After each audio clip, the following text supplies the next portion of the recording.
This is USVI News, your Virgin Islands connection. Hi, everyone. Thanks so much for joining us for USVI News. I'm Emily Matson. A huge amount of heartache and sadness still carries throughout the territory with the loss of an incredible USVI icon who has made his way home to the Virgin Islands.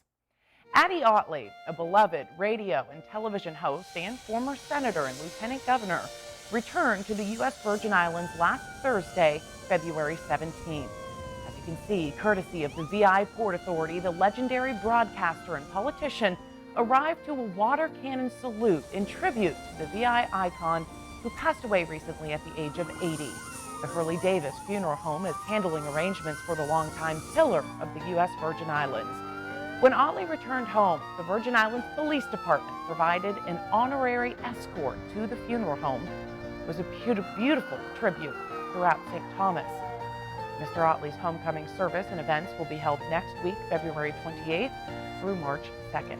This video, courtesy of Emmett Prevost. What a wonderful homegoing celebration and welcoming home to Addie Otley. Well, it took 3 years, but the world's largest cruise ship is finally ready to welcome all passengers aboard. And more great news, it'll make one of its first stops in the Virgin Islands. Royal Caribbean's Wonder of the Seas will leave from Fort Lauderdale, Florida to the Caribbean for its maiden voyage next month. It'll make stops in St. Thomas, as well as several other places, including Puerto Rico and the Bahamas. The nearly 1,200-foot ship can hold more than 6,900 guests and 2,300 crew members. They will get to enjoy 18 decks that feature activities like a 10-deck-high zip line, a poolside movie screen, and what is known as the tallest slide at sea. The voyage from Florida begins on March 4th.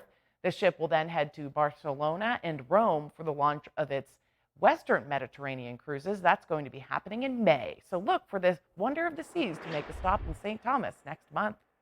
A big congratulations to Katie Tannenbaum, the lone USVI athlete who competed in the 2022 Winter Olympic Games.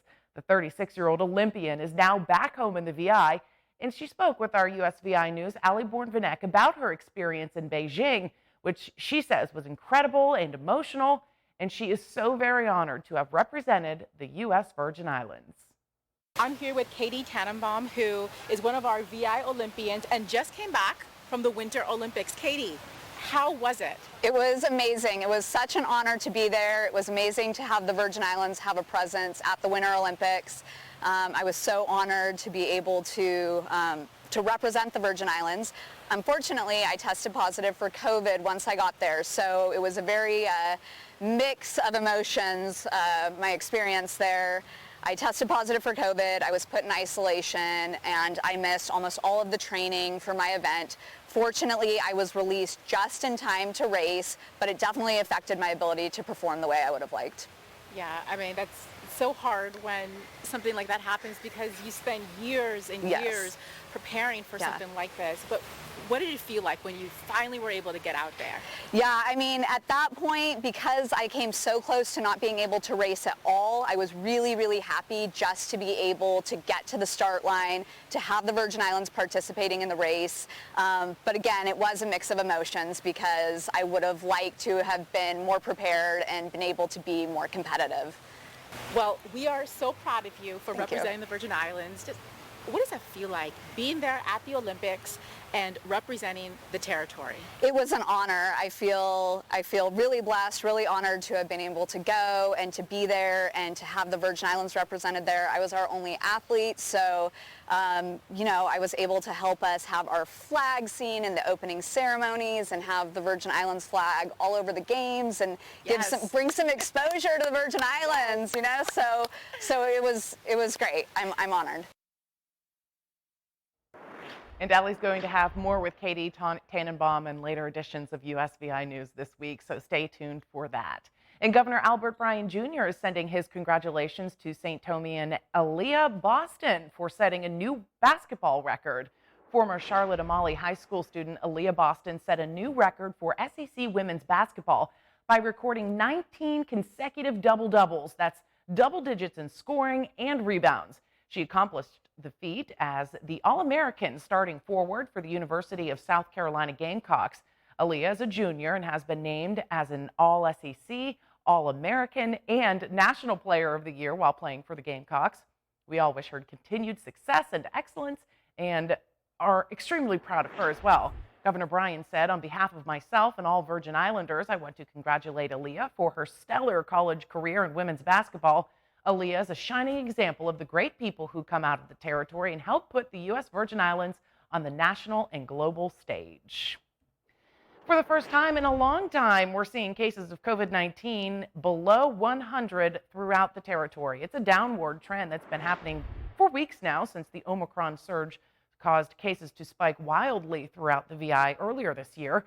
According to the VI Department of Health, there are 87 active COVID-19 cases territory-wide, with 79, a majority, on St. Croix, 5 on St. Thomas, and 3 COVID cases right now in St. John. So this is a critical time of the year when it comes to sticking to those resolutions you set back on January 1st. And if you've failed to stick to your goals, myself included, experts say it's not too late. In today's Health Minute, Mandy Gaither has 3 tips to help you recover from resolution mistakes. Most New Year's resolutions lose steam by now, and if you're feeling defeated, instead of throwing in the towel, how about a reboot? Right now is really a make or break when it comes to your New Year's resolutions because the newness and the shininess has all faded from January 1st. Health and fitness expert Stephanie Mansour has these 3 steps to help get you back on track. Number 1, assess what went wrong. Maybe you set a nearly impossible goal or too many goals and now you're overwhelmed. Focus on more sustainable and realistic goals to better manage expectations. Whatever your goal is, make sure that it's super specific and customized to fit your life. So working out more, I want you to go into your calendar and place in what day and what time and what type of workout you are going to do. That's going to create an automatic habit. Number 2, course correct or change course altogether. Changing focus could be just what you need to get in alignment with your goals. For example, maybe you realize that getting better sleep is more important than your resolution to lose weight. And 3, track your progress. Use an app to track your workouts or food intake, or write out your progress in a journal. This helps you see the big picture. Being able to see your progress over time is going to give you evidence about whether or not you are actually putting in the effort that it takes to reach the goal. For Health Minute, I'm Mandy Gaither. Here's another tip. Give your big goals mini goals. For example, if you're aiming to exercise 5 days a week for 30 minutes each time, you can break that up into 5-minute increments throughout the day. In other health news, our mental health is just as important as our physical health, but 63% of Black people believe that a mental health condition is a sign of personal weakness. That is according to the National Alliance on Mental Illness. But one organization is helping to remove that stigma. Dania Backus has a look at how the Confess Project is using the barbershop to change the narrative of mental health for young men of color and their families. When you think mental health, In my personal life, though, You're working yourself ragged. you don't necessarily think of a barbershop. But at Barberism in Compton, California, owner Donald Conley is giving his clients more Make sure you take some time for yourself. than just haircuts. in the barbershop, people feel safe and they feel like they can open up. He is part of the Confess Project, a coalition of Black barbers trained to be mental health advocates for men who are less likely to see a therapist. As a barber, we're trained to cut hair, but however, we're trained to read people as well. The benefits are based in science. Harvard researchers found Black barbers are gatekeepers of the community and could help bridge the gap with mental health care. We believe in a culture of mental health for men and boys of color, and we believe in barbers. We just believe in the trust that they inherently have in the community. The Confess Project now has more than 1,000 barbers in 40 cities. We train them on active listening, positive communication, validation, and stigma reduction. Clients like Aaron Michael Peace. He says sitting in Conley's chair doesn't just help him look good, but feel good too. There has been absolute times where throughout the week, I go through the week like, dang, I'm super stressed. But I know on a Friday or a Saturday, I have a haircut coming. And when the haircut comes, I can sit in this chair I can talk to my barber. The number of people that I'm able to serve and help means exponentially more than the money that I could ever make.